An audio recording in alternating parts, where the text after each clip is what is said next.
క్రైస్తవుల పైన social media జరుగుతున్న దాడులకు అనుగుణంగా కరుణాకర్ సుగ్నా అనేవాడిని మేము ప్రశ్నిస్తే మన క్రైస్తవ సోదరులు కొంతమంది వారికి సపోర్ట్ చేస్తున్న వాళ్ళు, వానితో కలిసి వానికి చెంచగాలలాగా పనిచేసిన వాళ్ళు బయటకు వచ్చారు. వచ్చి సంబంధం లేని టాపిక్లు వాళ్ళే ఫోన్ చేసామని చెప్పి వాళ్ళే బెదిరించామని చెప్పి కొత్తగా డ్రామాలు స్టార్ట్ చేసినారు. ఈ డ్రామాలకు ఎవడు భయపడడు. బోర్డును కానీ, దేవుడు ఏర్పాటు చేసిన ఈ బోర్డును కానీ, నన్ను కానీ నాలాగా తెగించి భార్య పిల్లలను వదిలేసి ప్రాణాలు తెగించి పనిచేస్తున్న ఏ క్రైస్తవ నాయకుడు కూడా ఇలాంటి చెంచగాళ్లకు భయపడడు. అరే, మేము క్రైస్తవ సమాజం కోసం పనిచేస్తున్నాము, మా వ్యక్తిగత జీవితం కోసం మాట్లాడుతున్నారు మీరు. మేము క్రైస్తవుల కోసం బాగు కోసం మాట్లాడుతున్నాము, అయినా మీరు మమ్మల్ని మీద దాడులు చేద్దామని చూస్తున్నారు. మేము మీ ఇంటికి వచ్చి మేము అడిగినామా? మీతోనే అడుగుకున్నామా? హిందూ సోదరులు ఏమో సపోర్ట్ చేస్తున్నారు. ఎవరైతే కరుణాకర్ సుగ్నా గారికి పోస్ట్ మ్యాన్ లాగా ఇన్ఫర్మేషన్ ఈ పాస్టర్ ఇట్లా అని చరిత్ర తీసుకుపోయిస్తున్నాడు, అలాంటి నా విధవన కొడుకులు మమ్మల్ని కించపరుస్తూ సోషల్ మీడియాలలో అటు ఇటు పోస్టులు పెడుతూ ఉన్నారు,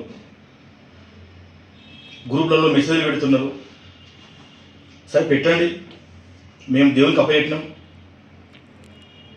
ఈరోజు బోర్డు కోసం నా కోసం కానీ ప్రత్యేకంగా ఏది పడితే అది మాట్లాడి క్రైస్తవులను కించపరిచే విధంగా మాట్లాడుతున్న వ్యక్తులపైన కంప్లైంట్ చేయడం జరిగింది. మేము మీలాగా ఆవేశపడం, మీలాగా కండబలం బండబలం చూసుకొని ఎగిరే వాళ్ళం కాదు. క్రీస్తుని పోలి ఉందామని మేము అనుకుంటున్నాము. క్రీస్తుని పోలి ఉన్నాము. మీరు కూడా అలాగే ఉండాలని మేము ప్రార్థిస్తున్నాం.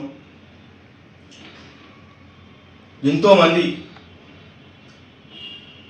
క్రైస్తవులు భయంకరమైన దాడులకు అనుభవిస్తున్నారు. మణిపూర్లో మన అక్కలను చెల్లెలను నగ్నంగా చేసి పాడు చేసి వాళ్ళని చంపేస్తుంటే మీరు క్రైస్తవులను ప్రశ్నించి మీ గొంతుకి ఎక్కడ పోయిందా? కలకత్తాలో నన్స్ని పాడు చేసి వ్యాన్ వేసి కాల్ చేసినప్పుడు మీ క్రైస్తవుల పైన అబద్ధ క్రైస్తవులను మేము ఎదిరిస్తాం, నిజ క్రైస్తవులను కాపాడుతాం అన్న మీ తెలివి ఎక్కడ పోయిందా? ఆఫ్టర్ ఆల్ కూడా కోన్ కిస్కా గొట్టంగాడు ఆ కరుణాకర్ సుగ్నా గారు చెప్తే మీరు మా పైన దాడి చేయడానికి వస్తారా? ఇది మీకు కరెక్టేనా? మీరు క్రైస్తవులు అని చెప్పి మీరు ముద్ర వేసుకున్నారా? ఉద్యోగాలేమో ఎస్సీల పేరు ఉద్యోగాలు చేస్తున్నారు, క్రైస్తవులమని బహిరంగంగా మీరు బయటకు వచ్చి ఈ పాస్టర్ దొంగ పాస్టరు, వీళ్ళు అన్యాయం చేస్తున్నారు, వీళ్ళు క్రీస్తుని బోధిస్తున్నారు.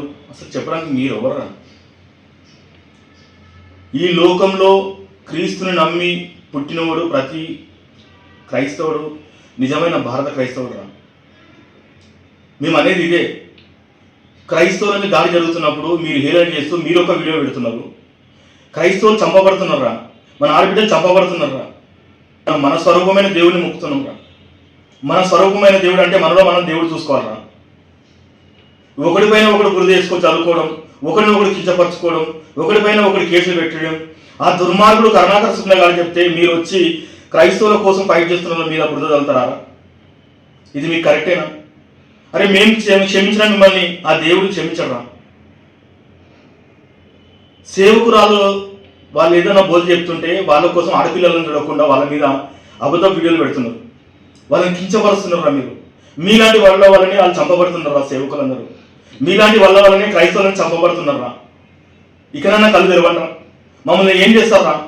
మేము పోరాటం చేయకుండా అడ్డుకుంటారేమో, మీతో నా సైతాన్ పని చేయిస్తుందేమో.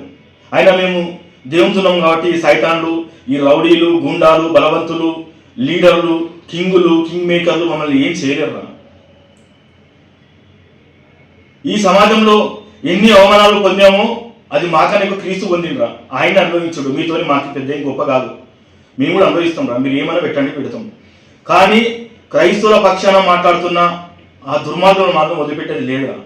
మేము చట్టబద్ధంగా న్యాయబద్ధంగా ముందుకెళ్తున్నాం.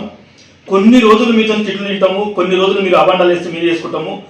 అరే, మేము క్రైస్తవుల తరపున మా భార్య పిల్లలు విడిచిపెట్టి దేశవ్యాప్తంగా ఉన్న లీడర్ల అందరం ఫైట్ చేస్తున్నాం రా. మీరేం చేస్తున్నారా? మీరు క్రైస్తవ ముసుగు వేసుకొని కరుణాకర్ శుక్లా అంటోనికి, లలిత్ కుమార్ అంటోనికి పోస్ట్ మ్యాన్ గా ఉండి వరంగల్లో ఈ పాస్టర్ ఇది చేస్తుండు, ఖమ్మంలో ఈ పాస్టర్ మాది చేస్తుంది, అక్కడ ఆ పాస్టర్ దొంగ సేవకుడు అని మమ్మల్ని దొంగలుగా క్రియేట్ చేస్తున్నారు మీరు క్రైస్తవ సేవకుల్ని. ఇది కరెక్టేనా? ఇది మీకు బాగేనా? దేవుని ఆగ్రహానికి మీరు బలైపోతున్నారా? బలే అవుతారు. మీరు క్రైస్తవులను సేవకులను కించపరుస్తూ వీడియోలు పెట్టి వెక్కిలి చేష్టంతో ఫేస్బుక్లలో యూట్యూబ్లో వీడియో పెట్టడం కాదురా. క్రైస్తవులు ఎలా ఉండాలో చెప్పండి రా. నిజానికి నీకు అంత తప్పు చేసినట్లయితే క్రైస్తవుల దగ్గరికి వెళ్ళి మాట్లాడండి రా. ఏంద్రా యూట్యూబ్లలో ఫేస్బుక్లలో మీ వీడియోలు? సేవకులు అనే వాళ్ళని మొత్తం అగౌరవంగా మీరు అగౌరవ పాలు చేస్తున్నారా. క్రిస్టియానిటీని మొత్తము నాశనం పట్టిద్దామని ప్లాన్లో మీరు దొంగ క్రైస్తవులుగా తయారైపోయి ఉద్యోగాలేమో ఎస్సీల పేరు మీద, బయటకు వచ్చేమో క్రైస్తవుల పేరు మీద వీడియోలు చేసి మీరు పోస్టులు పెడుతున్నారా. అరే మీరు మీ పైన కేసులు ఉన్నాయి, మీరు అది చేశారని క్రైస్తవ లీడర్లు అంటున్నారు కదా. కేసులు ఉంటే వాళ్ళరా. క్రైస్తవ లీడర్ల ద్వారా ఎవరైనా అన్యాయం అయిపోతే వాళ్ళు ఏం చేస్తారా? వాళ్ళు చూసుకుంటారు కదా. మీకేమవసరం రా? మీ భార్య పిల్లల్ని మీరు ఇంట్లో ఇటుండో అటు చూసుకోండి, మీ తల్లిదండ్రులు చూసుకోండి. అరే హిందూ సోదరులు వాళ్ళ దేవుని కోసం వాళ్ళు గొప్ప చెప్పుకుంటారు తప్ప ఈ కరుణాకర్ శుక్లా లాంటి దొంగ వాళ్ళ ద్వారా ఈ హిందువులకు క్రైస్తవులకు ఇవన్నీ గొడవలు అవుతున్నారా? ఈ మత కులాలు అటువంటి దొంగన కొడుకులు లేపుతున్నారు. అసలు ఇండియాలో మనం ఏంట్రా? భారతీయులము, మన భారతదేశం పుట్టినాము, పన్ను కడుతున్నాము, మన పిల్లలు భారతదేశం చదువుతున్నారు, మనం హాస్పిటల్ చూపించుకుంటున్నాము, చదువుకుంటున్నాము, అన్ని జ్ఞానంగా భారతదేశంలో అనుభవిస్తున్నాం. మనం దేశానికి ఎంతో రుణపడి ఉన్నాం. అలాగే మనకి జన్మనిచ్చిన మనకు ఈ దారిని పెట్టిన దేవుడు కూడా మనం రుణపడి ఉండాలి. మనం క్రైస్తవులుగా జీవిస్తున్నాం, ఈ దేశం మనల్ని ప్రేమిస్తుంది, ఈ దేశ సహోదరులు మనకు అండగా ఉన్నారు. అలాంటప్పుడు మీరెందుకు అటువంటి చిల్లర గాళ్లకు, రోడ్డు మీద చేసుకునే వ్యాపారస్తులకు అండగా ఉండి వాళ్ళ మొత్తము పాస్టర్ల హిస్టరీ తీసుకోవాలి, ఇంట్లో పెట్టి వాళ్ళ చేతులలో పెట్టి వాళ్ళ మీద విషప్రచారం చేయిస్తున్నారు. అట్లా చేయిస్తున్నారని మేము కర్ణాటక శుక్లా అంటోని మీద కేసులు పెడితే మీరు సడన్గా ఎంట్రీ అయిపోయి మిమ్మల్ని చంపుతున్నామని, మిమ్మల్ని బెదిరిస్తున్నామని సోషల్ మీడియాలో ఉన్న చిన్న యూట్యూబ్ ఛానల్ దగ్గరికి వెళ్ళి చెప్పుకొని మళ్ళా మా పైన బురద తల్లి మమ్మల్ని తప్పుడులా నిరూపించి వాళ్ళు గొప్పలా నిరూపించడానికి ప్రయత్నిస్తున్నారు. ఇది మీకు సవాబా? ఇది కరెక్ట్ కాదని మేము చాలాసార్లు చెప్పాము, ఇక మీద కూడా చెప్తున్నాం రా. మన క్రిస్టియానిటీని కాపాడుకోవడం అంటే మన తల్లిని కాపాడుకోవడం, మన భార్య పిల్లల్ని కాపాడుకోవడము, మన ఉనికిని కాపాడుకోవడము, ఇవన్నీ గమనించండి రా. ఒక్కరోజు నువ్వు వీడియో పెడితే నువ్వు ఒక 5 మందితో 10 మంది హైలైట్ అవుతావేమో. అరే నువ్వు దేవుని దగ్గర గొప్పగా ఉండడం నేర్చుకోరా. నేను క్రైస్తవుని, నేను ఇక్కడ ఉన్నా అక్కడ ఉన్నా వీడియోలు పెట్టండి, ఈ పాస్టర్ ఇట్లా చేసేది, ఆ పాస్టర్ మేకప్ వేసుకున్నాడు. అసలు నీకు ఎందుకురా? క్రైస్తవులు మేకప్ వేసుకునే స్వాతంత్రం కూడా లేదా? క్రైస్తవులు నీట్గా మాట్లాడేది కూడా లేదా? పరలోకం కోసం కూడా మాట్లాడొద్దా? సరే మీరు మతోన్మాదంతో కలిసి మా పైన దాడి చేయడానికి నిన్న నుంచే మెసేజ్లు ఫేస్బుక్లలో, యూట్యూబ్లలో, క్రిస్టియన్ గ్రూప్లలో మా పైన మెసేజ్ పెట్టడం స్టార్ట్ చేశారు. Very good. మీ మెసేజ్లకు కానీ మీ వీడియోలకు కానీ మేము స్పందించలేము. ఎవరు స్పందించాలో, ఎక్కడి నుంచి మీకు స్పందన వస్తుందో అది త్వరలో ఒక వారం అంతే గ్యాప్, స్మాల్ బ్రేక్ అంతే. ఆ తర్వాత మీకు వస్తుంది. అది ఖచ్చితంగా దేవుడు తీసుకొస్తాడు.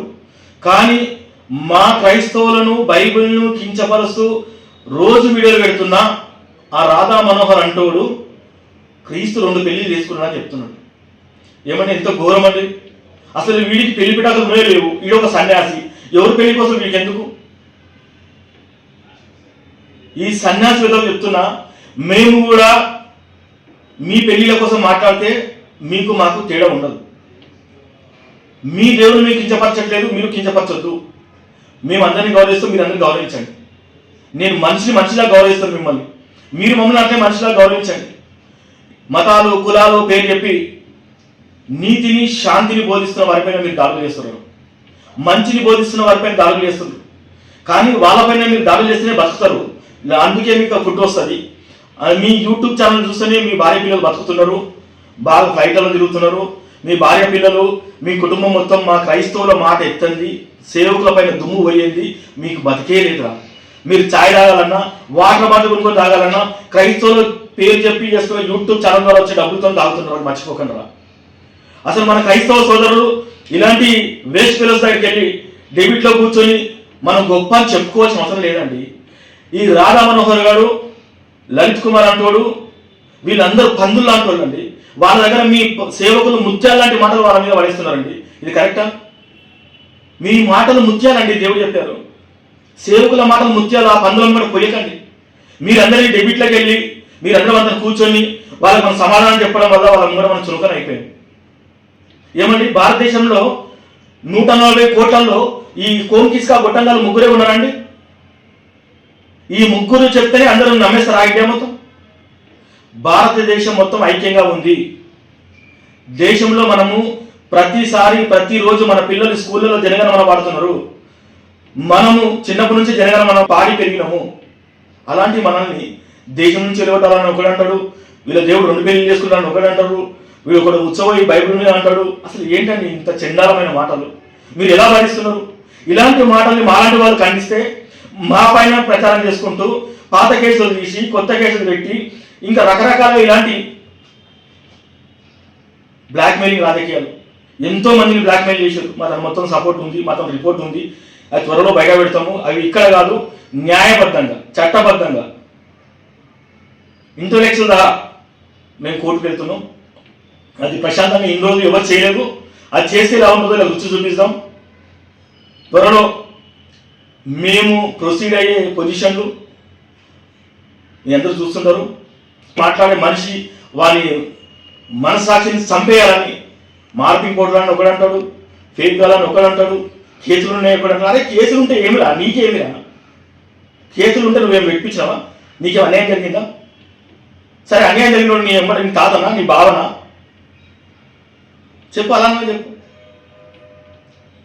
లేనిపోని అబండాలు సృష్టించి బోర్డును కానీ క్రైస్తవుల పక్షాన పోరాటం చేస్తున్న ఏ నాయకుడిని కానీ మీరు అహింసపాలు చేసి మీరు అపహాస్యులు చేసి ఏదైనా దాడులు చేస్తే మీరు చట్టపరంగా వెళ్ళండి, మేము చట్టపరంగా వెళ్తాం.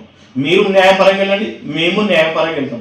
మీరు తప్పు చేస్తే మీకు చెప్పు దెబ్బలు ఉంటాయి, మేము తప్పు చేస్తే మాకు చెప్పు దెబ్బలు ఉంటాయి. అది దేవుడు ఆ పక్షాన్ని చూసుకుంటాడు రా. మీకేంటి ఒక్క మాట ఒక మతోన్మాదిని మేము విడితే మీకు రోషం వచ్చి ఫోన్లు చేసి క్రియేట్ చేసి అన్ని చేసి మీరు మళ్ళీ మమ్మల్ని చంపాలని చూస్తున్నారు, దాడులు చేస్తున్నారు. మాఫియానా? ఎవడరా మాఫియానా?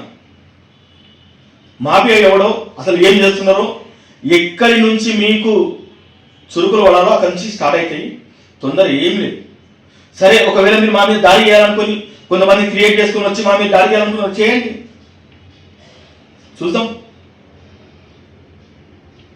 మేము ఏ నాయకుడు పేరు చెప్పుకుని బతకట్లేదు, ఏ నాయకుడు మాకు క్రైస్తవం తెచ్చిపెట్టట్లేదు, ఏ బీజేపీ మాకు సంబంధం లేదు, ఏ రాజకీయ పార్టీలతో క్రైస్తవ నాయకులకు సంబంధం లేదు. క్రైస్తవ పక్షాన పోరాటం చేస్తున్న నాయకులు మేము. మాలాంటి వాళ్ళను రాజకీయ నాయకులు అండతోని లేకపోతే మతోన్మాదులు అండతోని మమ్మల్ని నాశనం చేయాలని ఇటువంటి లీడర్లు ఉండొద్దని చూస్తున్న మీకు త్వరలో దేవుడే సమాధానం చెప్తాడు.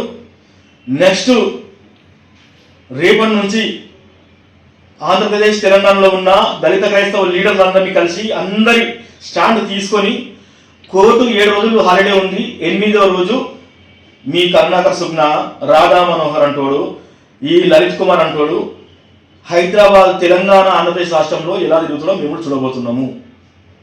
మీ పతనం ఆరంభమైనది. ఇది రాసి పెట్టుకోండి.